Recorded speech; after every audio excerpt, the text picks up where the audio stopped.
Tonight, the shakeup at the Justice Department. President Trump firing his Attorney General Pam Bondi, the second cabinet member axed by the president in less than a month.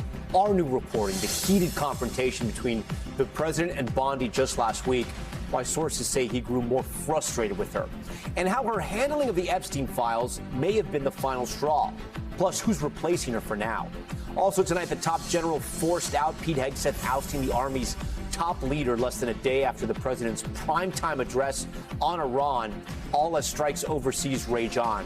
The Tiger Woods arrest videos released, police body cam showing him handcuffed for an alleged DUI the moment police find pills in his pocket, the sobriety test he was given, and this revelation that he says he was just getting off the phone with President Trump. Taking the stand, the doctor accused of trying to kill his wife in Hawaii, testifying in his own defense, saying she hit him. His cross-examination happening right now. Amazing new photos from Artemis looking back at the Earth and the critical maneuver for the crew tonight, firing up their engines in space and blasting towards the moon. Heart-stopping video, the hammerhead shark just under the surfer off the coast of Hawaii. And Real Housewives star Jen Shah speaking out for the first time since her prison release, describing her life behind bars and her interactions with high-profile inmates, including Ghislaine Maxwell. Plus, as AI transforms the job market, why many Americans are turning to nursing to secure their spot in the middle class. Top story starts right now.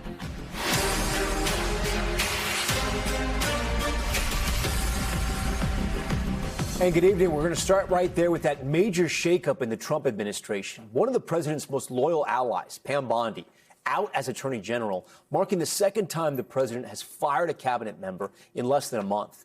Multiple sources telling NBC News the president has grown more and more frustrated with Bondi, and that even though he likes her as a person, he does not believe she executed on his vision. At this hour, we're also learning more about a heated confrontation between the two at the White House. The firing comes after months of the president's public demands for the Department of Justice to bring down his political enemies. You may remember this call out on Truth Social last year saying, quote, all talk, no action, nothing is being done. Bondi also facing backlash over her handling of the Epstein files, walking back statements she made about a, quote, client list on her desk. Just yesterday, she attended Supreme Court arguments with the president and sat in the front row of the public area during his primetime speech. But today, the president tapping Deputy Attorney General Todd Blanche, who previously served as a personal lawyer, you'll remember, to President Trump. And now he's stepping in as acting AG. Our Kelly O'Donnell is following it all, and she leads us off. Tonight, loyalty was apparently not enough to save Pam Bondi's job. We are so proud to work at the directive of Donald Trump. According to sources, the president vented his frustration to allies, then a heated confrontation with Bondi last week. That led to today's shakeup. He fired the attorney general, posting, "We love Pam." As he announced, she is transitioning to a much-needed and important new job in the private sector. An unspecified role where Bondi said she is thrilled to continue fighting for President Trump. From two-term Florida AG to the Trump administration. The partisanship, the weaponization will be gone. The president raised expectations and pressure publicly. She's going to go down as a great attorney general. I may change my mind about that. I don't know. Maybe someday I'll have call and say I was only kidding. Missteps caused political pain. On the Jeffrey Epstein files, Bondi claimed DOJ had the late sex offender's client list. It's sitting on my desk right now to review. Later reversing course with a memo and testimony before Congress. Our memo on Epstein clearly points out that there was no client list, our July 6th memo. Bondi was caught in a tight corner with MAGA, Epstein survivors, and bipartisan lawmakers demanding more Epstein disclosures. The president blasted the Epstein attention as distraction, all while Mr. Trump expected her to prosecute his perceived adversaries. I'm looking at Pam because I hope something's going to be done about it. These people put our country at great danger. The president posted his complaints to Pam, writing, all talk, no action, nothing is being done. We'll be taking all available legal action. Tonight, reaction about Bondi from the family of Epstein accuser, the late Virginia Giuffre. We hope she has the courage to testify and actually do right by survivors this time. Okay, Kelly joins us from Washington. And Kelly, we now know that Bondi's deputy, Todd Blanche, will take her place, at least temporarily, correct? That is right, and that transition is already underway. So Blanche moves up at DOJ. He's been the deputy AG. Now he will be the acting attorney general, and he can serve in that position for up to 210 days. You may remember that he came to prominence publicly for many people when he served as the president's personal defense lawyer. That was during that hush money trial in New York where the president was convicted. He also said at a conference just last week, it was the CPAC conference among conservatives, in a way he was sort of bragging or touting some of the changes they've made at DOJ, where he talked about they've cleaned house, firing FBI agents and department lawyers who had investigated President Trump for a variety of those indictments that he faced in the last term. Also, though, there is a connection between Blanche and Pam Bondi. He has worked closely with her. They have appeared to get along well, and he wrote about her today and praised her, complimenting her for the strength and conviction that she used in her leadership at the department. But, Tom, one of the things that'll be very interesting to watch is what else changes. You can change the personnel. The president might be even more comfortable with Blanche since they had been in court together.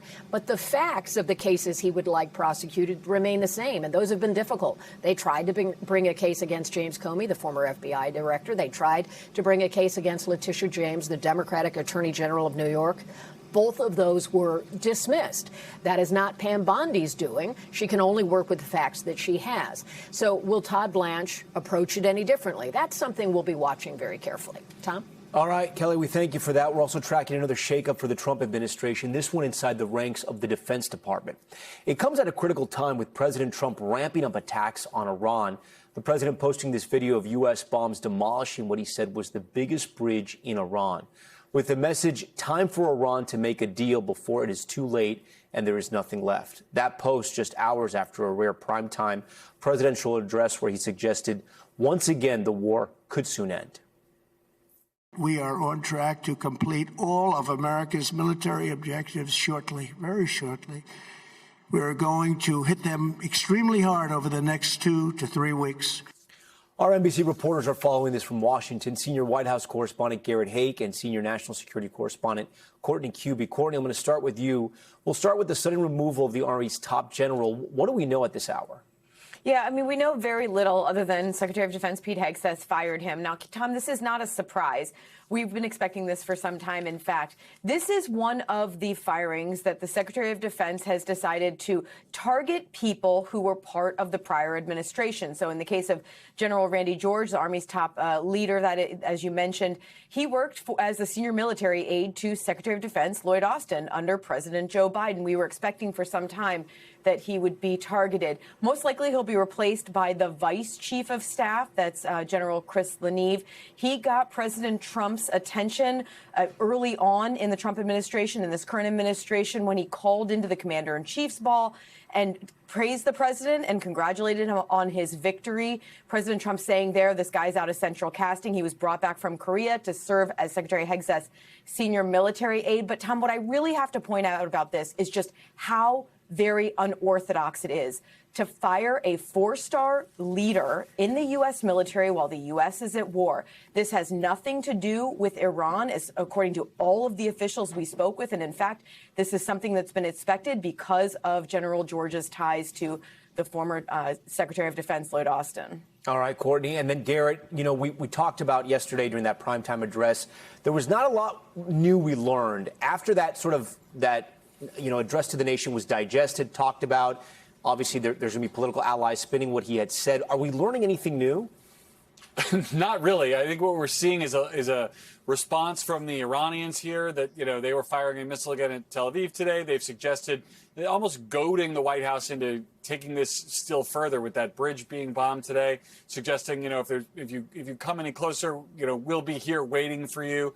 To me, the biggest thing that we're still trying to address from all this is what happens with the Strait of Hormuz. You saw a number of leaders from some 40 different countries meeting in the United Kingdom today to talk about options to open it after that was the biggest question left from the president's address last night, where he said two different things. He said it would open naturally at the end of the the war or suggesting that allies would have to come seize it. So I think yesterday's address, the White House has said today, was meant to reach past the people who are watching daily newscasts like this one and to sort of get them caught up on the state of the war. But what that state is, I think, is still as unclear tonight as it was at this time yesterday. Courtney, if we study the second term, any time the president has moved forces into theater, whether it be Venezuela or the first time we attacked Iran or this time, he has always used the military forces. He's moving ground troops into the region.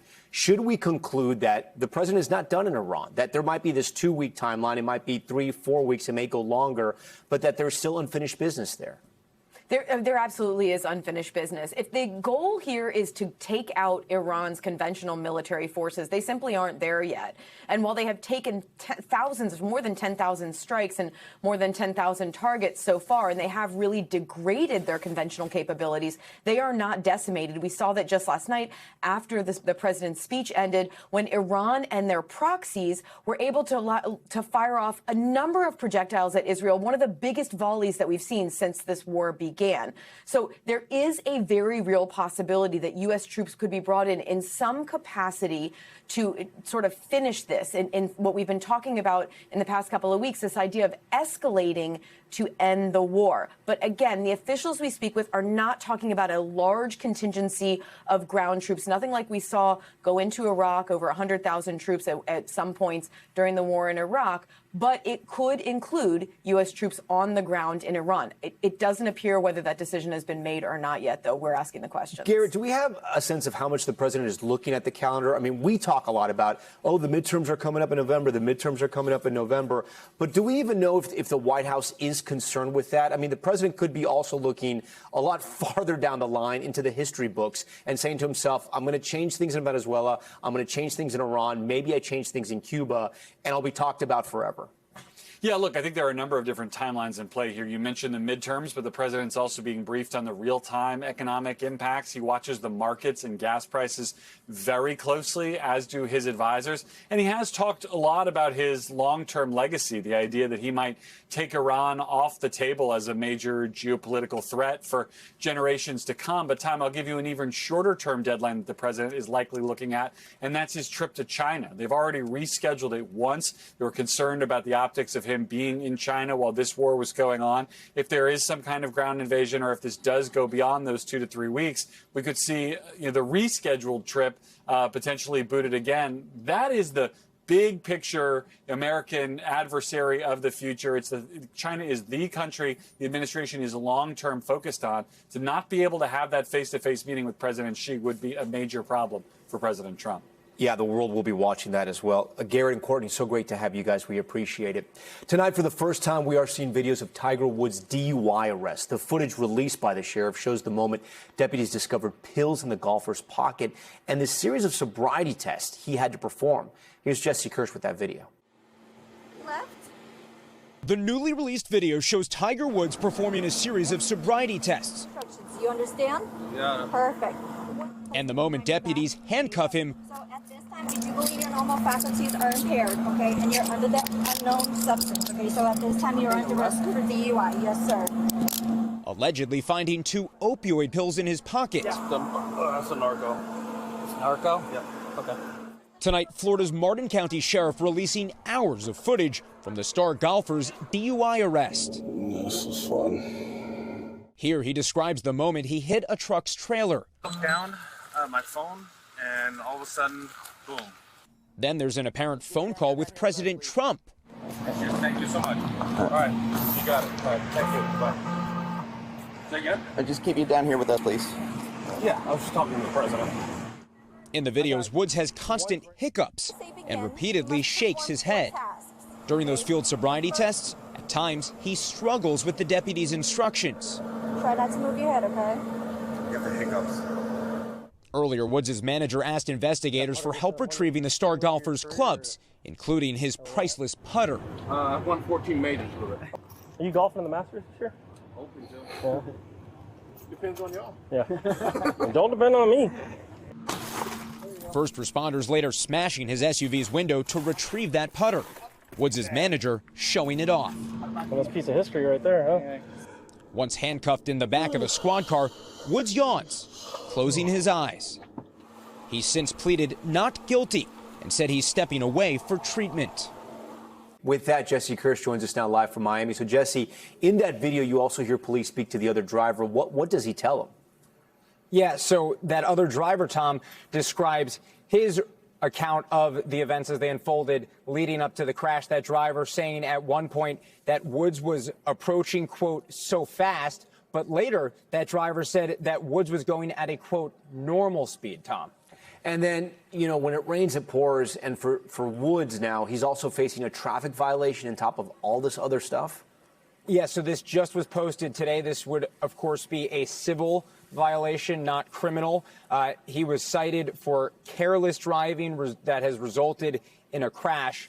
And, of course, we know from investigators, they say he clipped the back of that truck's trailer, leading to that rollover collision. And going back to what Woods is describing in the video, he talks about the same things that we heard in that affidavit from investigators, saying that he was looking down at his phone and then all of a sudden, as Woods put it, boom.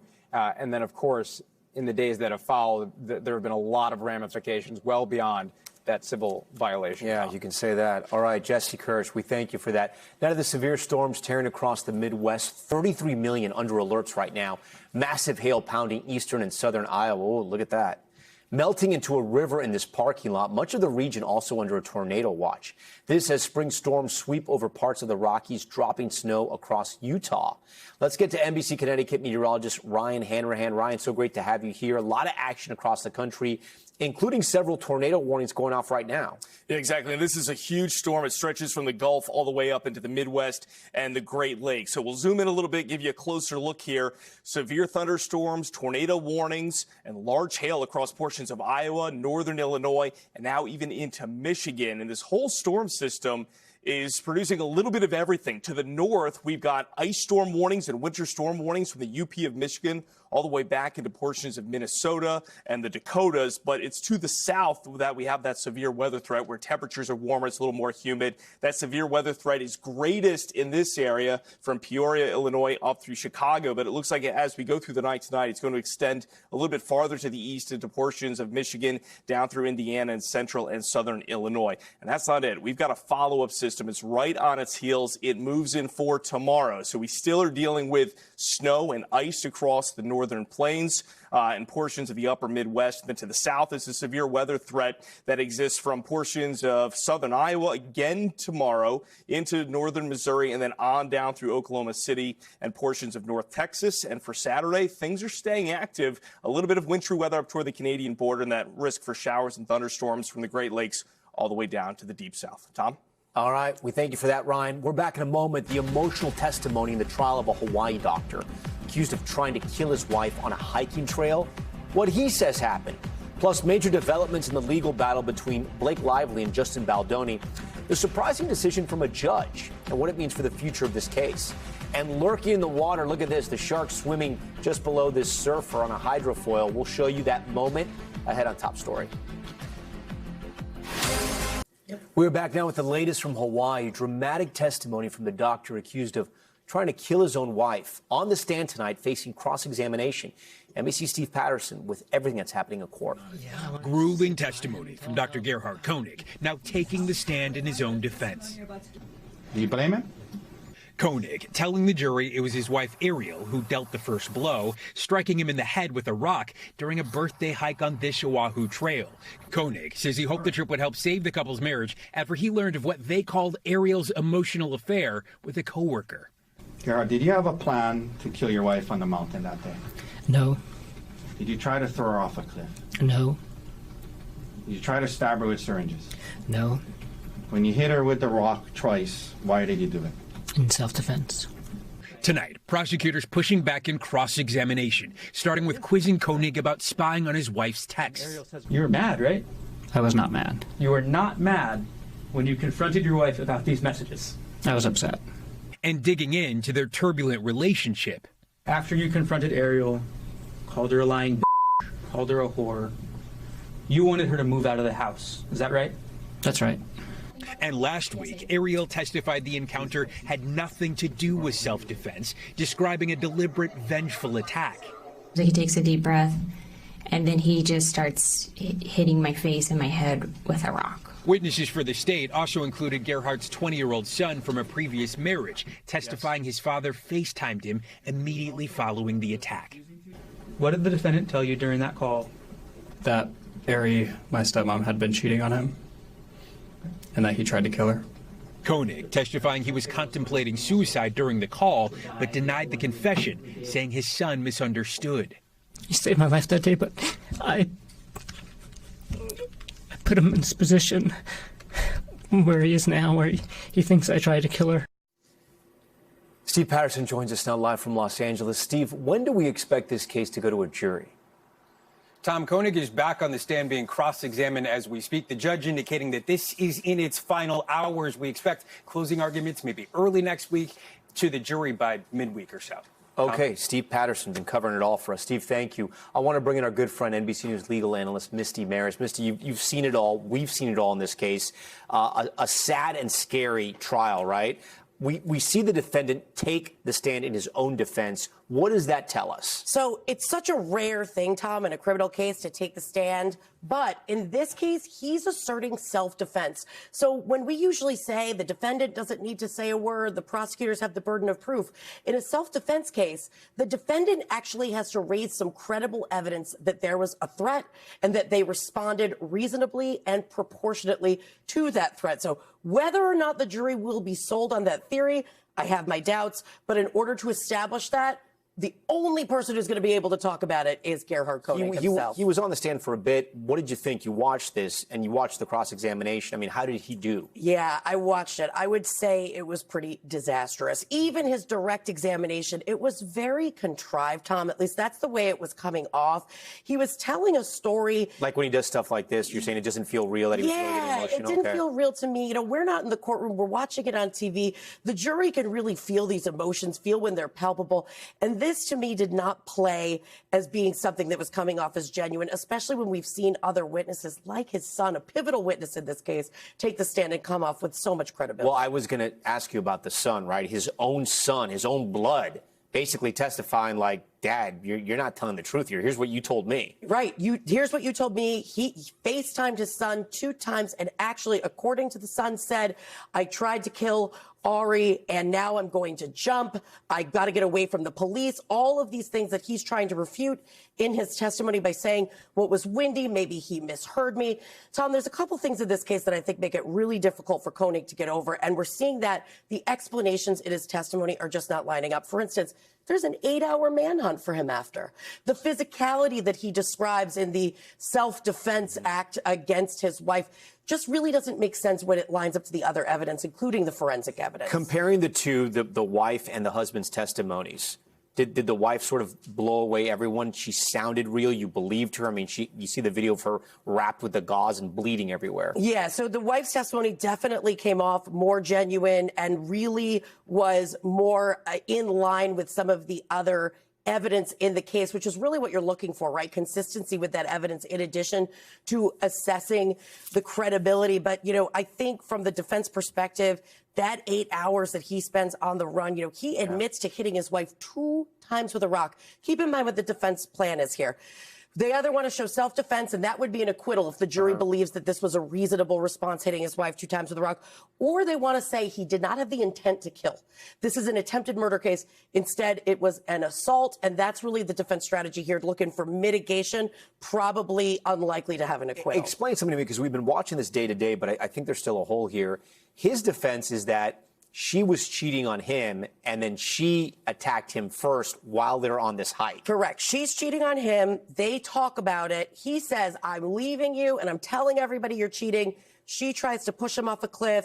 He turns around. She pulls him on top of her, and then he, struggling, hits her 2 times with a rock, which is seen by the other hikers, conveniently lining up. He's mid-blow when the hikers see him, so he can't say he never hit her. And how did that story sound on the stand? It did not sound good to me, Tom. I got to tell you, I was cringing during the testimony, although I understand why the defense had to do it. Yeah, and again, a terrible crime. We'll see what the jury thinks. Thanks so much, Misty. Good to see you here. Still to come on Top Story, former Real Housewives star Jen Shah. Remember her? Speaking out and taking responsibility in her first interview since getting out of prison.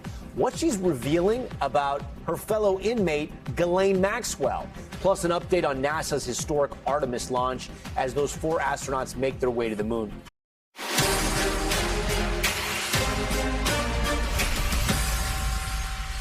We're back now with NASA's historic Artemis launch and the next big step for the 4 astronauts on board their Orion spaceship. They've been given the order to fire up their engines. Once that happens, they're committed to the round-trip journey to the moon and back. Here's Tom Costello.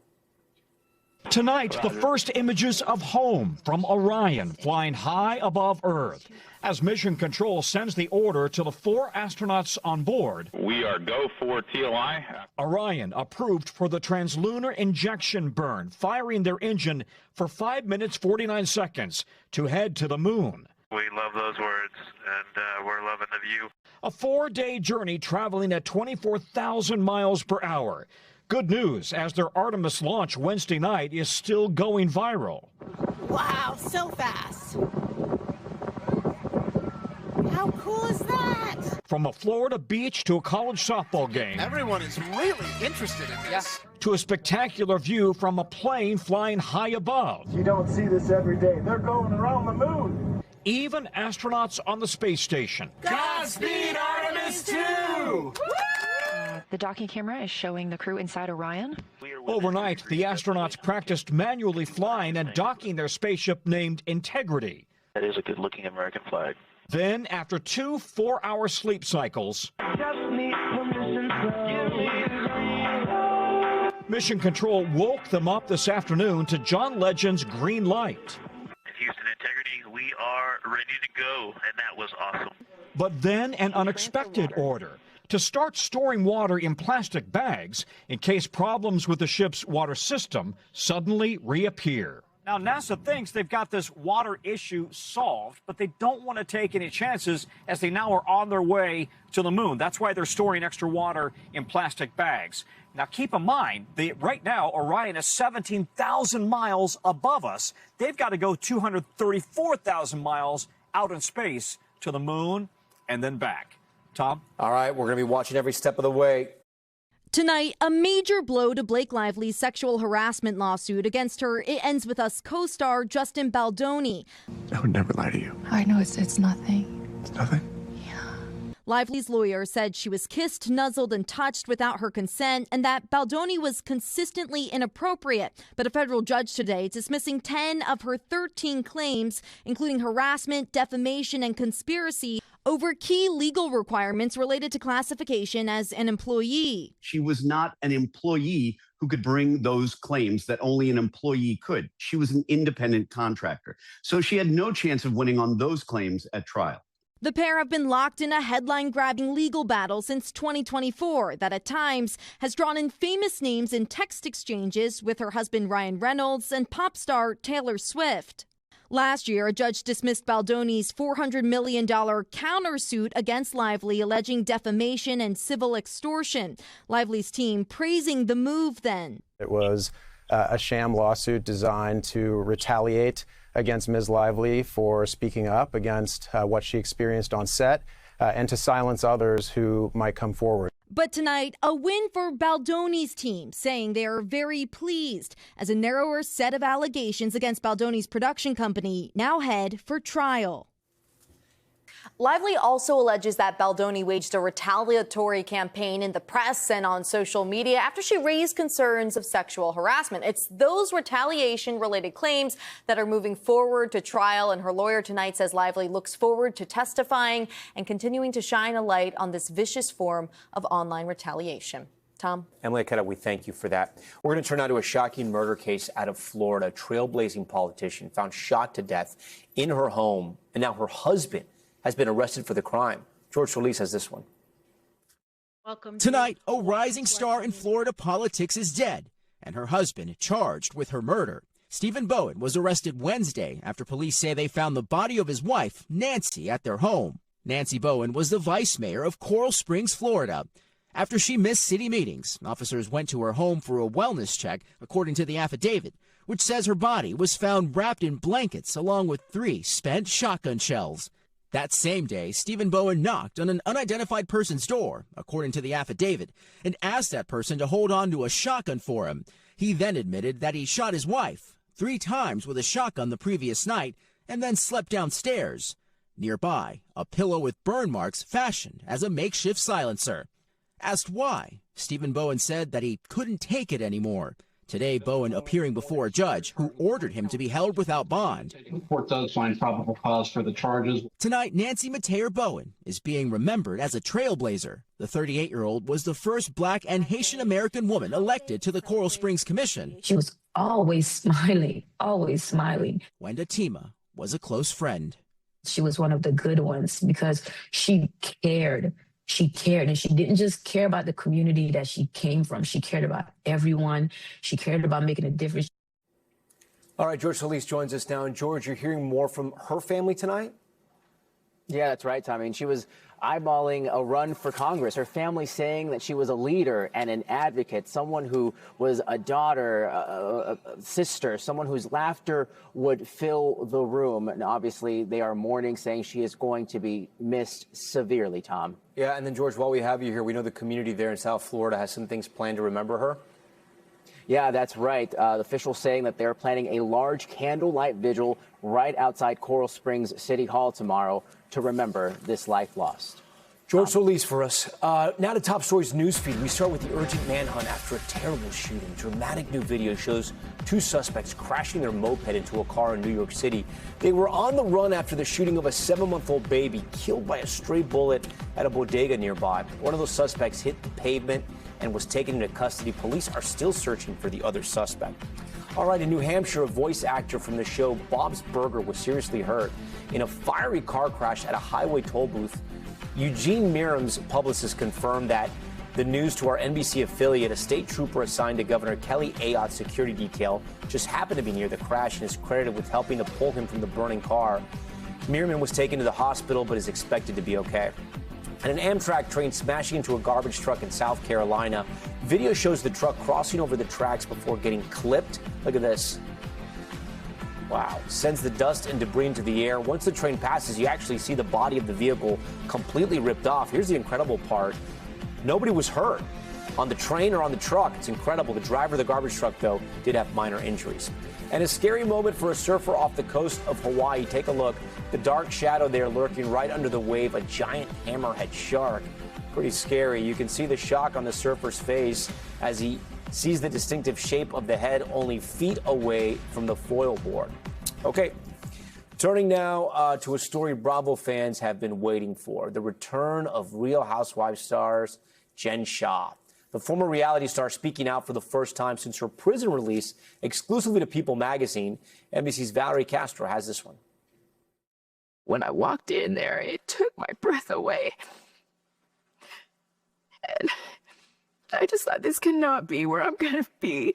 Real Housewives star Jen Shah describing her first thoughts as she arrived in prison. In an exclusive interview with People magazine, her first since her December release. What I would say to somebody that lost money because of this is that I'm sorry for any part that I had. The Salt Lake City reality star spent nearly 3 years in federal custody after she pleaded guilty to conspiracy to commit wire fraud in connection with a multi-million-dollar telemarketing fraud scheme.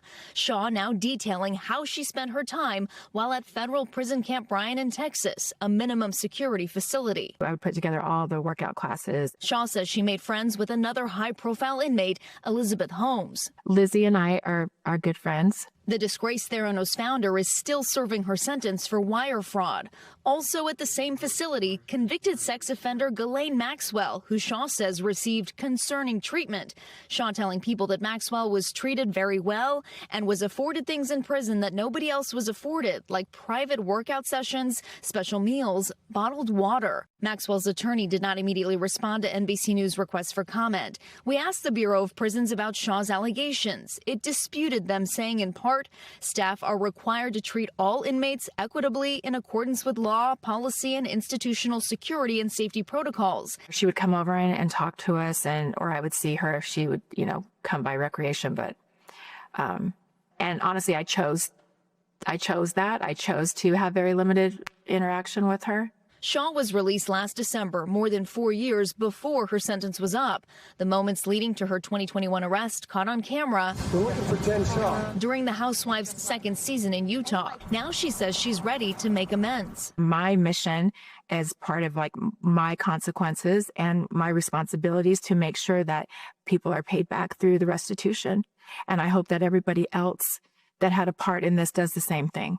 Andy Cohen, executive producer of the Real Housewives franchise, making it clear Shaw won't be making a comeback on the show. She's not coming back to the Real Housewives of Salt Lake City. I don't know that I could see Bravo working with her again. NBC News reached out to Bravo and Shaw's team for a statement and have not heard back. Shaw may not be a Bravo reality star again, but says she is looking for a second chance. I live and operate each day from a place of gratitude and where I didn't before, and a level of humility that I didn't have before. Shaw hasn't fully finished her sentence just yet. She will continue to wear an ankle monitor and will remain on house confinement until August. Tom? All right, still to come on Top Story, a look at how AI is shaking up the labor market and the one job that could be the new path to prosperity. Plus, the robotaxi meltdown, dozens of cars left stranded in the middle of the road. What caused it? Next. Time now for Top Story's Global Watch, a check of what else is happening around the world. We're going to start with a powerful earthquake rocking parts of northern Indonesia. It toppled buildings and sent people scrambling. Authorities say the 7.4 magnitude quake left at least one dead and multiple other people hurt. It also set off a small tsunami. The strong shaking reportedly lasted around 10 to 20 seconds and was followed by dozens of aftershocks. Also, a chaotic scene in China when roughly 100 robo-taxis suddenly stopped, leaving some passengers stranded in the middle of the road. This sped-up video shows one of the traffic jams in the city of Wuhan. Police say it appears the cars had a system malfunction. Luckily, no reports of anyone getting hurt. The taxis are operated by Baidu, a Chinese internet and AI company. So far, it hasn't commented publicly about what exactly went wrong there. And you remember the Kit Kat heist we told you about earlier this week? Well, now Nestle is asking for your help. It launched this website to try to track down the stolen chocolate. All you have to do is enter the batch code on your Kit Kat wrapper, and it will tell you if the candy bar is one of the more than 400,000 that went missing or possibly stolen. Nestle says the 12-ton shipment was taken after leaving its production site in Italy for Poland. Turning now to a possible bright spot in the rapidly changing labor market. As AI ushers in an era of job insecurity, more white-collar workers are turning to a very different career track: nursing. The Wall Street Journal publishing an article titled "Nursing is the Surefire New Path to American Prosperity," taking a deep dive into why so many are swapping their suits for scrubs. And take a look at this. According to the Labor Department, the median annual salary for nurses in the U.S., $93,600, compared with under $50,000 for all other jobs. For more, I want to bring in Lorraine Frazier. She's the Dean of Columbia's School of Nursing, and Brian Chung, NBC News business and data correspondent. They are both here joining us in the studio. Guys, so thanks for being here. Dean, I'm going to start with you. I have a two-part question. Why do you think people are turning to nursing? It can't just be the salary. And two, why is healthcare in America able to pay nearly double what the median income is for everyone else in America? First question. People are coming to healthcare, to nursing, for meaning. They want a job that's different, that they can connect and that can bring meaning into their life. I just saw a nurse practitioner this week in a clinic who was an accountant, came to nursing. So I think for security, I think for control, but I think also for meaning. Those are the ones that really do well in nursing. Is it post-pandemic? Did people, we celebrated our healthcare heroes a lot during the pandemic. Did that in some way help, even though it was one of the most dangerous jobs on the planet? Initially it did, and then nursing applications went down. So it's a tough career in many ways. It's a rigorous education, and healthcare pays a lot for nursing, because nursing is important to healthcare outcomes. And they know that it saves money if they have educated nurses at the bedside. The patient outcomes are better. The patients do better. They come back to the hospital. fewer times for the advanced nurse practitioners that we're talking about. They manage chronic disease. And if you look at America, we're aging. Right. And we're really surviving all kinds of things we didn't used to survive. So all that is management.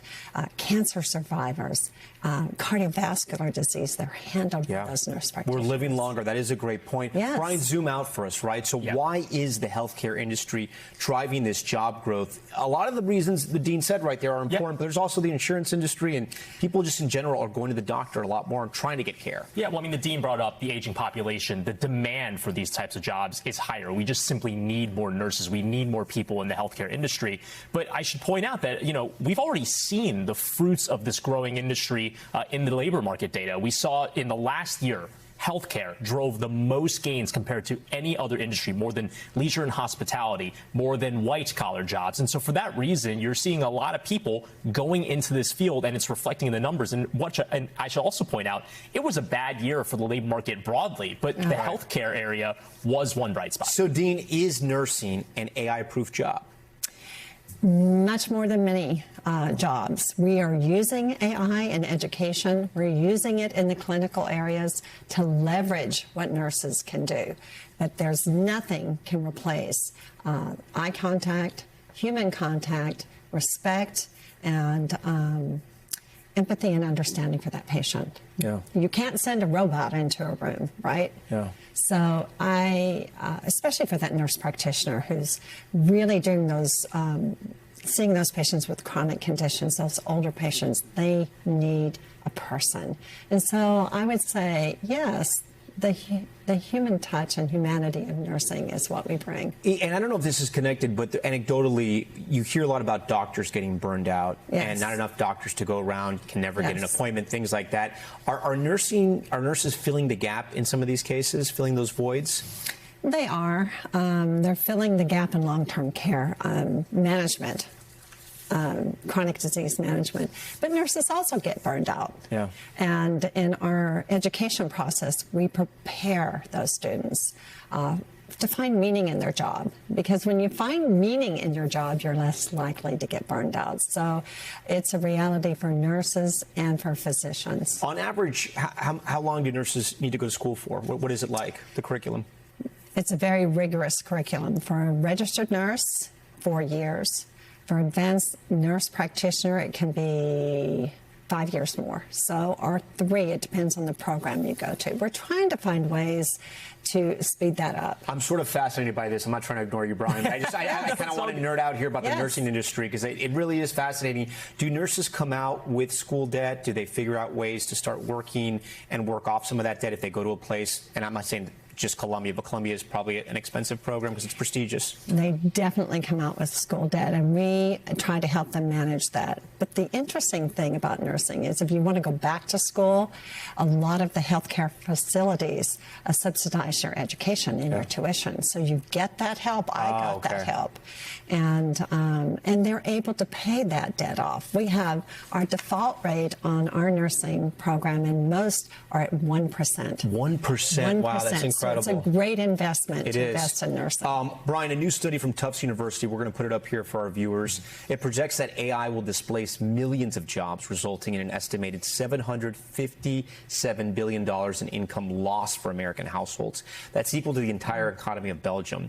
What's the current outlook here? Because there are two schools of thought. You hear a lot of people say every industrial revolution has created more jobs than it's taken. And there are CEOs that are on different sides of this. Some big CEOs are saying, just wait. There's a lot of hype here. It may create jobs. And other people like Jamie Dimon just recently saying he's worried about what AI is going to do to the job market. Well, and the challenge is that, okay, even if it creates more jobs, we don't know what those look like yet. So the displacement will happen before the creation of those new jobs. And I think that's why when you take a look at jobs like web and digital interface designers, web developers, these are the types of jobs that same Tufts study that you mentioned said would be most vulnerable, most exposed to being replaced by artificial intelligence, whereas those that are not likely to be be exposed to AI would be things like roof bolting, mining, surgical assistance. And that's where the dean's anecdote about that accountant choosing to make that switch.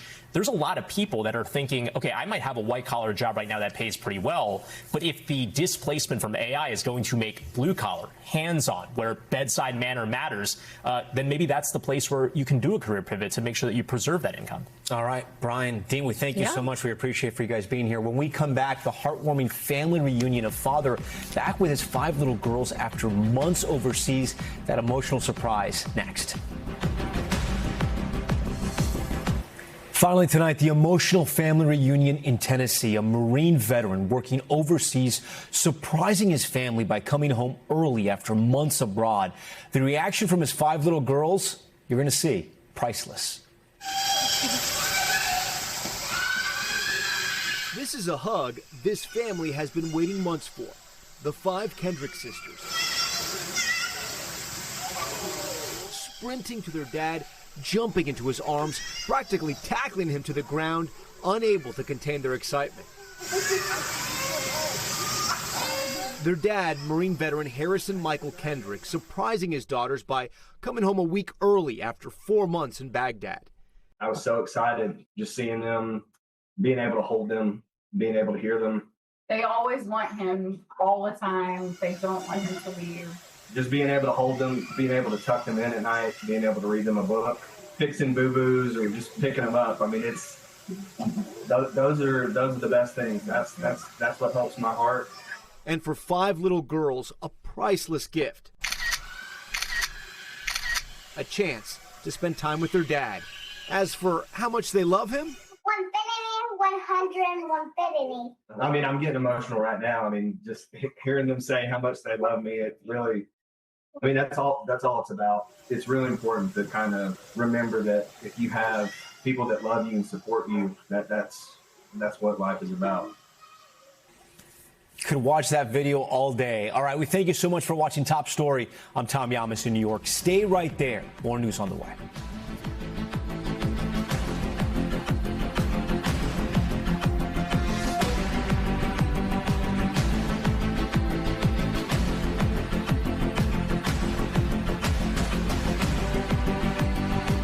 We thank you for watching, and remember, stay updated on breaking news and top stories on the NBC News app or watch live on our YouTube channel.